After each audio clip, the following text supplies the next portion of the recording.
अब मान्यवर कल पूछते थे कहां से आए, कहां गए, किसकी जिम्मेदारी है। भाई जिम्मेदारी हमारी ही है, हम सरकार में हैं, हमारी ही जिम्मेदारी है। मगर मैं पूछता हूं जब आप सरकार में थे तब क्या क्या हुआ था, इसकी जिम्मेदारी किसकी थी और क्यों निर्वहन नहीं किया, वो भी बाद में पूछूंगा, जरा धीरज से सुनना। मगर मान्यवर मुझे एक बड़ा दुख हुआ। कल इस देश के पूर्व गृह मंत्री चिदंबरम जी ने सवाल उठाया कि क्या प्रूफ है कि ये आतंकवादी पाकिस्तान से आए, और मान्यवर कब उठाया, जब संसद में चर्चा होने वाली थी। क्या कहना चाहते हैं चिदंबरम साहब, किसको बचाना चाहते हैं, पाकिस्तान को बचाकर आपको क्या मिलेगा। वो ये कह रहे हैं कि और क्या है, मत जवाब दो।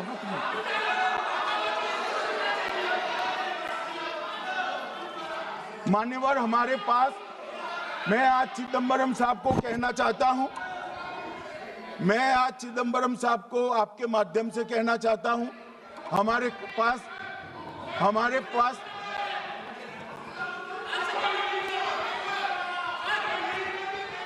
मान्यवर हमारे पास प्रूफ है, वो भी मैं सदन के सामने रखना चाहता हूं कि तीनों पाकिस्तानी थे। 3 में से 2 के पाकिस्तान के वोटर नंबर भी आज हमारे पास उपलब्ध है। मान्यवर ये राइफलें हैं, ये राइफलें भी हमारे पास उपलब्ध है। इनके पास से जो चॉकलेटें मिली हैं, वो चॉकलेटें ढोक में से मिली, वो भी पाकिस्तान की बनाई हुई चॉकलेट है। मान्यवर ये कहते हैं कि पाकिस्तानी नहीं थे, इसका मतलब पूरी दुनिया के सामने इस देश का एक पूर्व गृह मंत्री पाकिस्तान को क्लीन चिट दे रहा है।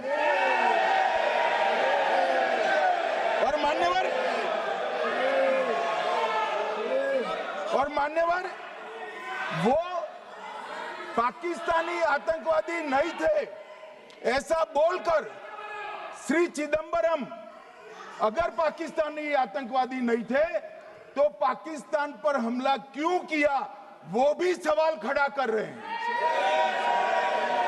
मान्यवर आज पूरी दुनिया ने हमारे संसद सदस्य गए थे, स्वीकारा था कि हमला पाकिस्तान ने किया है। और इस देश का गृह मंत्री जो कांग्रेस पार्टी से आता है वो कहता है कि क्या सबूत है। अरे मुझसे मांगते, मैं दे देता, टीवी से मांगते हैं, पूरी दुनिया के सामने उजागर करते हैं, शक सुबह खड़ा करते हैं। पाकिस्तान को बचाने का इनका ये षड्यंत्र आज 130 करोड़ लोग जान रहे हैं। बच नहीं पाओगे आप लोग, बच नहीं पाओगे। मान्यवर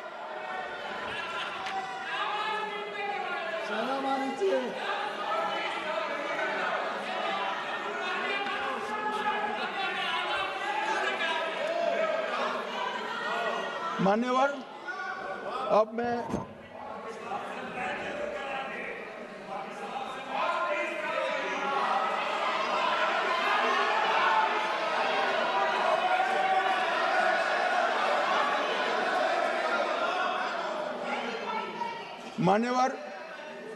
अब मैं पहलगांव आतंकी हमला और ऑपरेशन सिंदूर,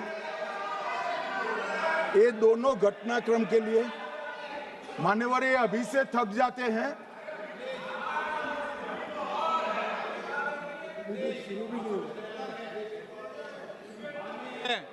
प्लीज रेडी।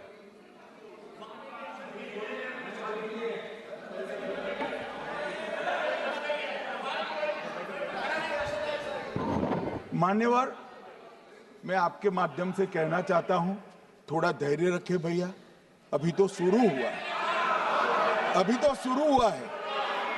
मान्यवर मैं पहलगांव आतंकी हमला और ऑपरेशन सिंदूर के बारे में पूरा घटनाक्रम बताना चाहता हूं। कल ढेर सारे सवाल उठाए। वैसे तो मुझे लगता था कि कल रक्षा मंत्री जी के भाषण के बाद शायद कांग्रेस पार्टी सपोर्ट में भाषण देना शुरू करेगी और अगर थोड़ी बहुत जनता की इच्छा की परख होती तो वो ही करते, मगर नहीं करा, क्योंकि रक्षा मंत्री जी ने बहुत बारीकी से ऑपरेशन सिंदूर की सफलता, इसकी जरूरियात, इसकी प्रासंगिकता और इसके परिणाम, इसके बारे में बहुत अच्छे तरीके से सदन के माध्यम से पूरी देश की जनता के सामने रखा जाए। मगर फिर भी उन्होंने बहुत सारे सवाल किए। अब सवाल किए हैं तो मुझे जवाब देना भी पड़ेगा, उनको सुनना भी पड़ेगा। मान्यवर, मैं पूरा घटनाक्रम बताना चाहता हूं। मान्यवर, 22 अप्रैल को पहलगांव में आतंकवादी हमला हुआ। इसमें 26 लोग मारे गए, 25 भारतीय और 1 नेपाली नागरिक। हमने उसी वक्त मैं श्रीनगर जाने के लिए निकल गया। रात को ही सुरक्षा बलों की मीटिंग कर ये भाग न पाए इसकी व्यवस्था की। माननीय मोदी जी ने 23 और 30 अप्रैल को सीसीएस की मीटिंग चेयर की। ये कह रहे हैं, मैं आज बताना चाहता हूं कि सीसीएस की 23 अप्रैल की मीटिंग में क्या हुआ। सबसे पहला कांग्रेस पार्टी का ब्लंडर था सिंधु जल संधि, इसको स्थगित करने का काम नरेंद्र मोदी जी ने किया। हमने अटारी के माध्यम से एकीकृत जांच चौकी जो चलती थी उसको बंद कर दिया। पाकिस्तानी नागरिकों के सार्क वीजा को सस्पेंड कर सभी को वापस पाकिस्तान भेजने का काम किया। पाकिस्तान स्थित उच्चायोग ने रक्षा, सैन्य, नौसेना के सलाहकारों को अवांछनीय व्यक्ति घोषित किया, संख्या को 55 से घटाकर 30 किया और सीसीएस ने ये संकल्प लिया कि जहां पर भी ये आतंकवादी छुपे हैं उनको और उनकी ट्रेनिंग करने वाले अड्डों को सेना, पुलिस, सीआरपीएफ, बीएसएफ उचित जवाब देगी। मान्यवर, जिस तारीख को ये हुआ उसी दिन ये निर्णय हो चुका। मान्यवर, इसके बाद में कल गोगाई जी कहते थे मोदी जी 24 को पहलगाम जाने की जगह बिहार गए। सुनो यार। मान्यवर, मोदी जी जब ये पहलगाम घटना हुई यहां नहीं थे, विदेश में थे। आने के बाद तुरंत सीसीएस बैठक की और मोदी जी जिस दिन बिहार गए उस दिन पहलगाम में कोई नहीं था, सिर्फ राहुल गांधी थे। सारे लोग चले गए थे, सारे लोग वहां से अपने अपने ठिकाने पर चले गए थे। मगर इन्होंने एक बात कही, उस पर मेरी आपत्ति है। मान्यवर, उन्होंने कहा 24 अप्रैल को चुनावी भाषण किया। मान्यवर, देश का नेतृत्व करने वाले देश के प्रधानमंत्री की फर्ज होती है कि देश की संप्रभुता पर, देश के नागरिकों पर अगर ऐसा जघन्य हमला होता है तो जनता की भावनाओं के अनुरूप जवाब देना चाहिए। मान्यवर, मैं आज आपकी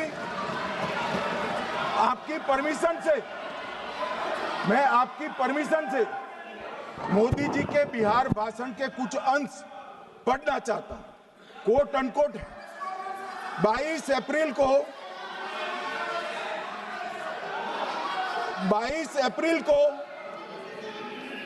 पहलगाम का यह हमला केवल निहत्थे पर्यटकों पर नहीं बल्कि पूरे भारत की आत्मा पर एक दुस्साहसपूर्ण प्रहार है। आतंकवाद के प्रति दृढ़ और कड़ा रुख, आतंकियों और इसके हमले की साजिश रखने वालों की कल्पना से भी बढ़कर उनको सजा दी जाए। मान्यवर, महत्वपूर्ण है आतंकियों और इसकी साजिश रचने वाले दोनों को। आतंकियों की बची खुची जमीन भी मिट्टी में मिलाने का समय आ गया है।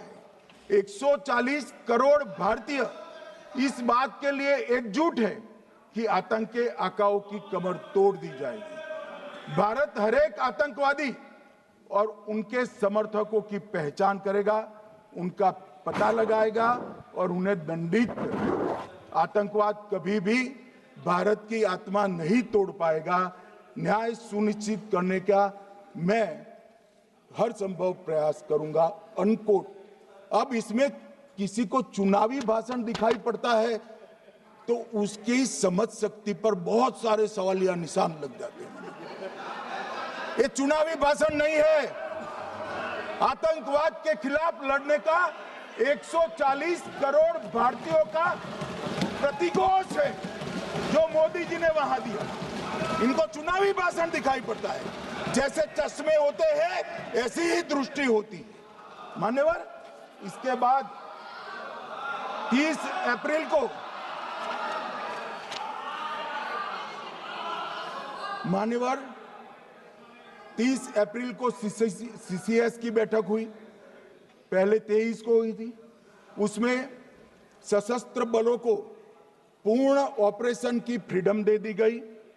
प्रधानमंत्री मोदी जी ने सीसीएस की उपस्थिति में रक्षा मंत्री, एनएसए और सेनाओं के प्रमुख के साथ बैठकर पूर्ण ऑपरेशनल फ्रीडम देने का काम किया और इसके बाद ये ऑपरेशन सिंदूर हुआ। मान्यवर, ऑपरेशन सिंदूर 7 मई को रात को 1:04 से 4 मिनट से 1:24 तक चला। उसमें पाकिस्तान के 9 आतंकी ठिकानों को ध्वस्त कर दिया और पूरी दुनिया ने इसके दृश्य देखे।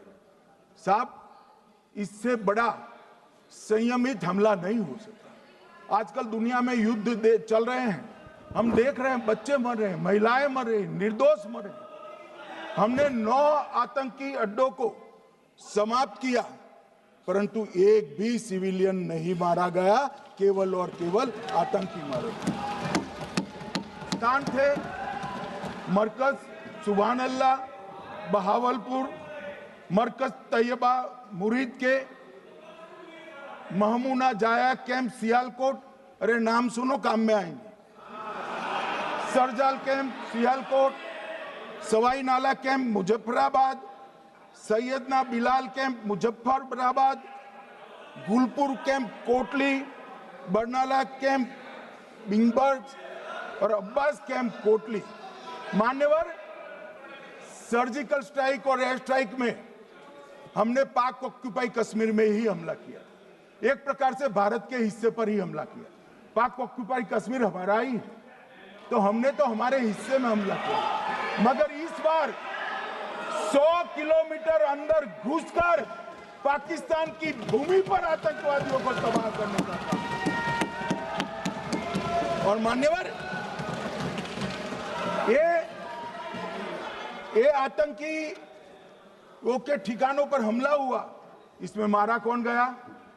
हाफिज मोहम्मद जमील जैसे मोहम्मद के प्रमुख मौलाना मसूद अजहर के बहनोई, मुदस्सर खादियान मरकज तैयबा मुरीद का प्रमुख, याकूब मलिक जेएम पदाधिकारी, मोहम्मद हमसा जमील जेएम ऑपरेटिव, मोहम्मद यूसुफ अजहर गंभीर रूप से घायल था फिर मारा गया, जैसे मोहम्मद का आमिर, मोहम्मद हसन खान गंभीर रूप से घायल था फिर मारा गया, जेएम ऑपरेटिव मोहम्मद हसन गंभीर रूप से घायल हुआ, अब्दुल मलिक, खालिद अबू अक्स और नोएम मलिक, इनका कोई पता ठिकाना नहीं। और मान्यवर, ये पूछते थे मुझे कल कि पहलगांव के दोषी कहां गए, वो पहलगांव के दोषी कहां गए? ये जो मैंने, अरे सुनो ना यार, ये जो 10 मैंने नाम पढ़े हैं, इसमें से 8 ये चिदंबरम एंड कंपनी के समय में आतंकवादी घटना घटाने वाले लोगों को नरेंद्र मोदी जी ने मारा। ये हमें पूछते हैं कहां गए? अरे भाई, आपके समय में जो छुप गए थे उनको चुन चुन कर हमारी सेना ने समाप्त कर दिया है। और ये 10 नहीं, कल राजनाथ जी घबराते घबराते बोले हैं, अब ऑथेंटिक शब्द का है, मैं बढ़ा नहीं सकता, मगर कम से कम 100 लोगों को हमारी सेना ने समाप्त, 100 से अधिक लोगों को हमारी सेना ने समाप्त करने का कहा। मान्यवर, और इस पर भी गर्व नहीं कर सकते आप, इस पर भी गर्व नहीं कर सकते।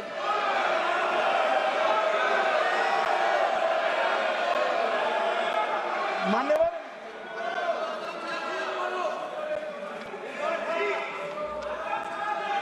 मान्यवर 7 मई को 1:26 पर 22 मिनट पर ये हमारा काम समाप्त हो गया। हमारे डीजीएमओ ने उनके डीजीएमओ को बता दिया कि भाई हमने आतंकवादी हमलों पर स्थानों पर सिर्फ हमला किया है, इनके हेडक्वार्टर पर हमला किया है, जो हमारा आत्मरक्षा का अधिकार है। पूरी दुनिया इसको एक्नॉलेज करती है। ऐसा नहीं हो सकता है मनमोहन सिंह के समय की तरह कि वो आकर मारेंगे और हम चुपचाप बैठे रहेंगे और जाकर चर्चा करेंगे। ये नरेंद्र मोदी सरकार, ऐसा नहीं हो सकता। डोजियर भेजते रहेंगे। मान्यवर, उरी में हमला हुआ, हमने सर्जिकल स्ट्राइक किया। पहलगाम में हमला हुआ, एयर स्ट्राइक करा, और अरे पुलवामा में हुआ, एयर स्ट्राइक करा, और पहलगाम में हमला किया। 100 किलोमीटर अंदर जाकर 9 अड्डों और 100 से ज्यादा आतंकवादी को समाप्त। मान्यवर, अब देखिए, हमने तो हमला किया था पाकिस्तान स्थित टेररिस्ट ठिकानों पर। अब पाकिस्तान से गलती हो गई, टेररिस्ट ठिकानों पर जो हमला किया था उसको वो अपने पर का हमला मान बैठे, और पूरी दुनिया में कहते थे कि हमारा टेररिज्म से कोई लेन देन नहीं है, ये तो अब ऐसे ही ग्रुप करते, हम तो विक्टिम है, जो मनमोहन सिंह ने सर्टिफाइड भी कर दिया था कि ये भी विक्टिम है। मान्यवर, मगर दूसरे दिन इनकी श्रद्धांजलि का कार्यक्रम हुआ और पाकिस्तान को मालूम नहीं पड़ा कि ये पूरी दुनिया देखेगी। सेना के आला अफसर उनके नमाजे जनाजा में उपस्थित हुए, उनके जनाजे को कंधा दिया, और ये सारे आतंकवादियों के जनाजे के जुलूस के अंदर पाकिस्तानी सेना, इनके अफसर, आईएसआई के अफसर, वहां की पुलिस के अफसर अश्रुभीनी आंख के साथ जुड़े थे। और मान्यवर, ये सिंदूर ने पाकिस्तान को पूरी दुनिया में एक्सपोज कर दिया कि पाकिस्तान के अंदर टेररिज्म स्टेट स्पॉन्सर्ड टेररिज्म है। ये पूरी तरह से, मान्यवर, पूरी तरह से एक्सपोज हो गया। 8 मई को पाकिस्तान ने हमारे रिहायशी इलाकों में हमला किया, हमारे सेना के अड्डों पर हमला किया, मगर एक भी मिसाइल से उनका कुछ नुकसान नहीं।